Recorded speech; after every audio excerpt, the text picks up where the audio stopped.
yang lebih seru lagi malah ada yang nggak begini waktu kemarin Israel sempat rame nih. Iya, yang mau relasi hubungan di... Ya, aku tuh diundang sama, udahlah ada tokoh yang kontroversial. Tapi aku bilang, ini orang ngerti nih. Maksudnya dia pertanyaannya bagus. Jadi aku udah hadir tuh ke FGD-nya. Bukan FGD, podcast-podcastnya itu. Oke. Karena orang bilang, ngapain ngomong itu kan pendeta. Kemudian itu yang dengar juga masyarakat Kristen. Sementara itu bukan market lu lah. Israel, Indonesia, bla bla bla.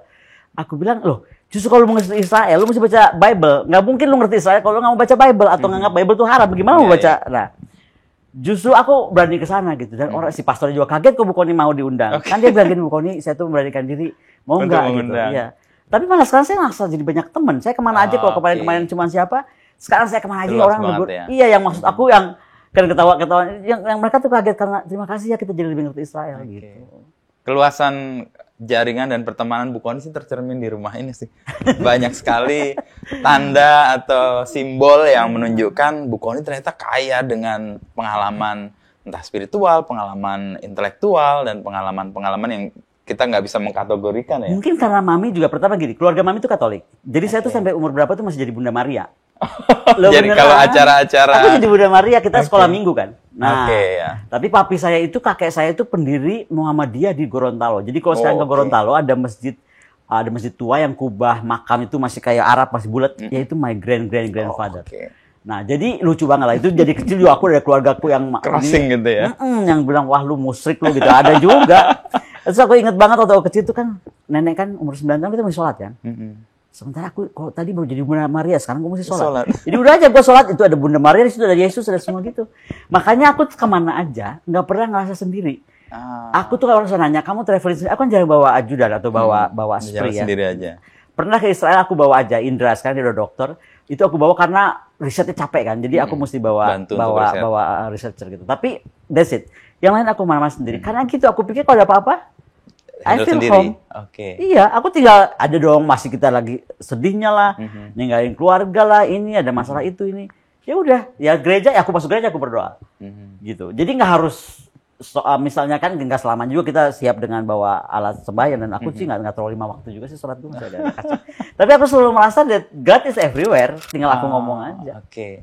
Gitu. Dan agama terus Ibu Koni melihat sebagai kayak lembaga atau pengalaman spiritual? Kalau agama tuh jangan marah ya. Aku suka ngomong gini. Intinya kita tuh kayak tas lah. Hari ini saya mau pakai Chanel, mau pakai Dior, mau pakai buatan Noken misalnya. Atau apa? Ya, atau Noken gitu. Ya, itu terserah saya. Tapi kan intinya itu tas gitu. Ya udah. Yang penting isinya atau yang ada di dalam. Yang penting kan tasnya itu dong, fungsinya. Bukan dia mereknya atau brandnya itu apa. Nah, menurut aku jangan marah nih. Supaya sensitif. Menurut aku agama itu jadi kayak brand. Jadi seperti brand aja. Jadi ngapain ngeributin branding gitu loh. Lebih ke esensnya ya. Lebih ke esensi. Makanya orang heran saya bisa dapat papal blessing. Saya tuh dapat papal blessing juga lucu ya. Kadang-kadang saya pikir kalau perjalanan spiritual itu memang aneh. Kadang-kadang aku tuh suka ngetes ilmunya Mami ya. Ya bagaimanapun pasti aku adalah dari Mami itu sesuatu. Contoh aku ke gereja yang tempat Yesus lahir. Bintang David. Ya, di Yerusalem. Itu kalau masuk itu ngeri banget. Karena saya aja kalau di Mekah, saya tuh kalau ngeliat orang banyak tuh pusing.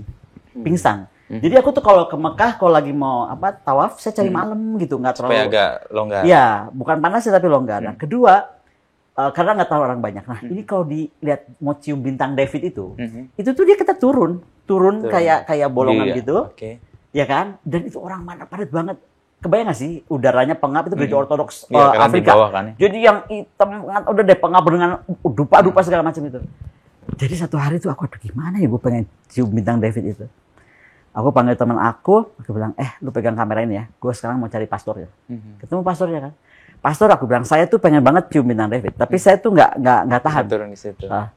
Oh gampang dia bilang, tuh kan ininya Bunda Maria hitam kan. Kamu berdoa tapi terus kamu pegang pilar yang ini kamu kelilingi 3 kali. Ya kan, udah saya berdoa, Bunda Maria saya pengen gini. Saya kelilingin itu pilar 3 kali. Lah, tiba-tiba dari situ kosong. Asli saya masuk cium bintang David itu sambil nangis lagi. Padahal sih itu kan pengalaman nggak bisa diomongin ya.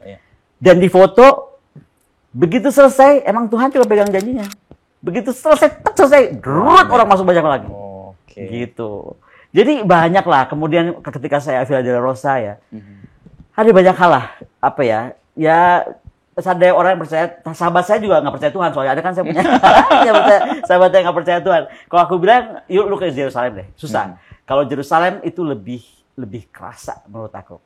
Kehadiran spiritual itu kerasa. Karena semua induk agama di sana mungkin. Ya. Dan saya masih melihat misalnya David itu kuburannya dibagi-bagi. Jadi kenapa sih kita mesti berantem? Di David itu kan dibagi aja. Ini sesinya orang Islam, ini Kristen, ini Ortodoks, ini Ortodoks kan lain-lain. Ya kan? Macam-macam. Makanya Rusia, saya Ortodoks. bingung ada dari jubah aja kan ungu, hijau itu segala macam dari situ aja. Oh ini lain.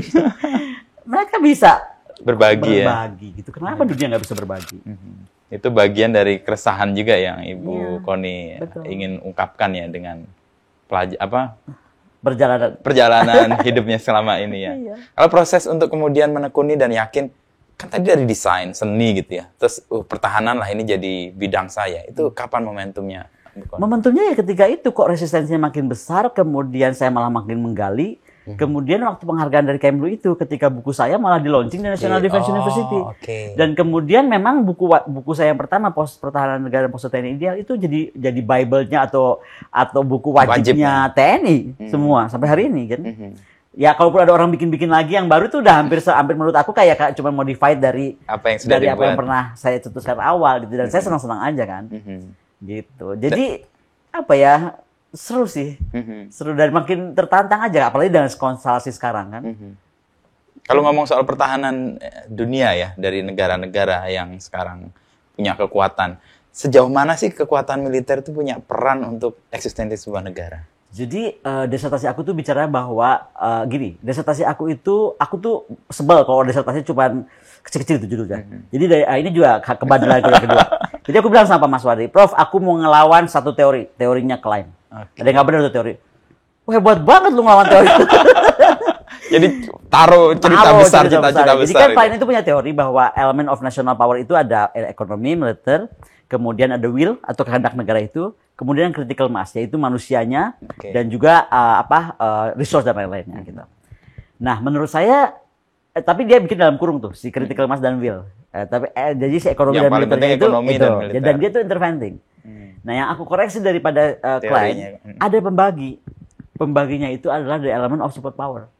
Nah, superpower itu yang mempengaruhi bagaimana tadi kan kayak kawasan gitu. Kayak hari ini kan kita saksikan, ya kan bisa begini, gitu. Nah, pengaruh Rusia ini jadi bagus. India mungkin jadi berpikir, apa gue mesti kuat, apa gue mesti keluar ya? Karena kalau dia harusnya, kalau kita percaya seperti Tan Malaka bahwa semua kawasan tuh harus jadi anjing sama besar, ya kan? Ya harusnya memang kawasan tuh ngegeng sama kawasan aja. Nah, makanya aku nggak terlalu beli urusan kita Cina akan ngapain apa. Nah, bukan cuman karena aku nggak percaya hal-hal itu lagi dipropagandakan Barat, tapi kan aku ini juga jadi makhluk yang aneh. Sekolah perangku tuh di Taiwan, ya di Fushiggang War College. Mas Andi udah ngomong, kon jangan lu di situ, nanti lu nggak bisa masuk Cina. Karena gue pas diundang aja, langsung Cina ngomong, lu sekali masuk Taiwan. Nah, tapi aku pengen masuk Fushiggang karena itu sekolah Gaddafi dulu. Jadi sekolah perangku tuh Fushiggang. Udah gue bilang Mas Andi nggak apa-apa lu ke Cina, gue ke Taiwan. Tapi lucunya karena hubungan baikku dengan siapapun juga, aku tuh sekolah laut Cina Selatanku di Cina. Malah jadi aku tuh iya. Makanya buat aku jadi malah lebih paham kan dari perspektifnya Chiang Kai-shek Taiwan ya. Kemudian dari Cina, makanya aku bilang sampai kapanpun urusan laut Cina Selatan akan beres selama seluruh dunia ini ikut-ikutan hipokrit menganggap Taiwan itu nggak jelas dia negara atau bukan, itu dulu dijawab kan. Jadi makanya mau Amerika bilang mau di-attack lah Taiwan ini itu jawab dulu deh, lu one China policy atau two China policy Amerika ini, karena dia kan bilang one China policy, tapi yang dia bikin kan two China policy, dia yang support semua pertahanannya Taiwan. National Security Council-nya yang bikin Taiwan ya makanya itu, dan itu yang menurut saya Putin suarakan, karena dia presiden lah. Kalau gue presiden juga akan ngomong kayak gitu. Seimbangkan dunia. Seimbangkan dunia dengan kekuatan yang tidak dimonopoli. Nah, ini yang mungkin orang juga nggak ngerti kenapa Putin pakai military approach. Ya, itu yang kan kita harus paham bahwa elemen national power itu hanya 4 kan, diplomatic, information system, militer, dan ekonomi. Nah, tiga-tiganya dia dari mulai Crimea udah makin di boykot kan. Diboykot ya, di Crimea. Ya, tinggal elemen M-nya dia pakai elemen M-nya. Gitu. Untuk menyelesaikan lah ya. Menyelesaikan dan menyuarakan gitu kan. Ya buktinya sih menurut aku walaupun orang menganggapnya tuh nggak kalah-kalah, memang dia nggak mau ngambil, siapa bilang dia mau ngambil Ukraina, dia nggak mau ngambil Ukraina, dia beri pelajaran. Dan orang melihat kan bagaimana sikap NATO. Ternyata bagaimana Amerika yang cuman, ya kan. Makanya kemarin ada pernyataan Biden bahwa baiknya dikeluarkan dari G20, kemudian presiden dari Morrison Presiden Jokowi harusnya nggak mengundang. Aku bilang, apa urusannya emang Pak Jokowi IO gitu? Ya kan, enak aja lu. Dia kan kepala negara gitu loh, ya kan? Dan 8 nggak hadir, 12 kan masih urusin. Iya. Gitu. Jadi kalau udah go gitu kan. Ya, moga-moga kita tetap, karena menurut aku kita tuh mesti ambil momentum penting ya. Kita tuh negara penting sekali loh. Kalau kita bisa sejarah apalagi ya.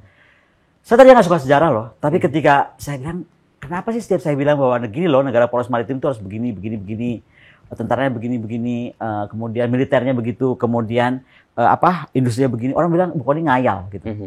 Lah, saya ketemu Ratu Kalinyamat yang hebat banget. Coba, itu Ratu bisa bangun industri hebat, sampai dulu Cina beli kapal di kita loh. Iya. Itu kan sesuatu benar. Padahal kalau saya ke Jepara sekarang, sebesar apa Jepara? Iya, kecil sebenarnya. Kecil banget. Tapi kalau kekuatan tadi negara kan dibangun oleh militer, ekonomi, sama tadi yang critical mass tadi. Kalau di Indonesia posisinya sekarang kuat di mana?